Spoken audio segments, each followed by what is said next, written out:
মাত্র দুদিন পরেই এক কাতারে দাঁড়িয়ে যাদের ঈদের নামাজ পড়ার কথা ছিল, নিয়তির নির্মম পরিহাসে আজ তাদেরই জানাজায় দাঁড়াবেন এলাকাবাসী। বাড়িতে পথ চেয়ে থাকা অবুঝ সন্তান, অপেক্ষায় থাকা বৃদ্ধ বাবা মা কিংবা প্রিয়তমা স্ত্রীর কাছে আর ফেরা হলো না তাদের।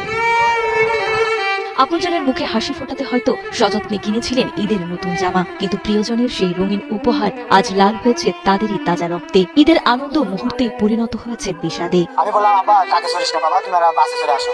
তখন বলছে, আব্বা আমরা তো সিট পাইনি। আমি বলছি, বাবা তোমরা 2 দিন পরে আসো। তখন বলছে, আব্বা আমরা একসাথে 16-17 জন মানুষ আছে, আমরা আল্লাহর রহমতে কিছু হবে না। 4টার দিকে বলে অ্যাক্সিডেন্ট করেছে, আর আমরা খবর পাইছি 6টার দিকে। জীবিকার তাগিদে দূরে থাকা মানুষগুলো ঈদের ছুটিতে ফিরছিলেন আপন ঠিকানায়, কিন্তু সোমবার ভোর 4টার দিকে ঢাকা টাঙ্গাইল যমুনা সেতু মহাসড়কের টাঙ্গাইলের কালিহাতী উপজেলায় ঘটে যায় এক মর্মান্তিক দুর্ঘটনা। একটি রড বোঝাই ট্রাক নিয়ন্ত্রণ হারিয়ে সড়কের পাশে খাদে পড়ে উল্টে যায়। মুহূর্তের মধ্যেই ট্রাকে থাকা যাত্রীরা রড ও ভারী চাকার নিচে চাপা পড়েন। স্বপ্ন নিয়ে বাড়ি ফেরা মানুষগুলোর মধ্যে 15 জনের জীবন প্রদীপ ঘটনাস্থলেই নিভে যায়।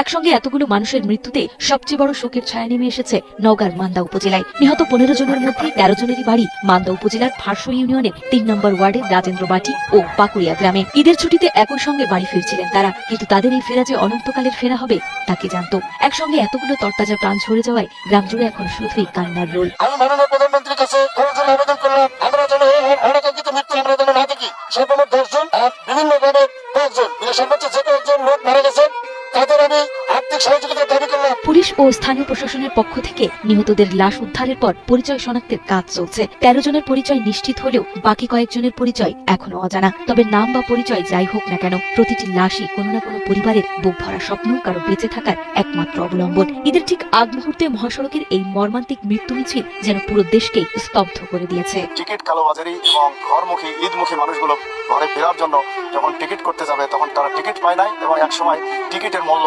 সিন্ডিকেট করে দ্বিগুণ বা তারও বেশি অনেক জায়গায়। তারা স্বল্প আয়ের লোক এই টিকিট বাঁচানোর জন্য বা অর্থ বাঁচানোর জন্য তারা অল্প অর্থে একটা রড বোঝাই ট্রাকে তারা যাত্রী বেশে এখানে আসছিল। ট্রাকে হয়তো অধিক পরিমাণ রোড ছিল, তার উপর মানুষের ভার ছিল। এই ট্রাক দুর্ঘটনা কবলিত হয়ে তারা দুনিয়া ছেড়ে চলে গেছে।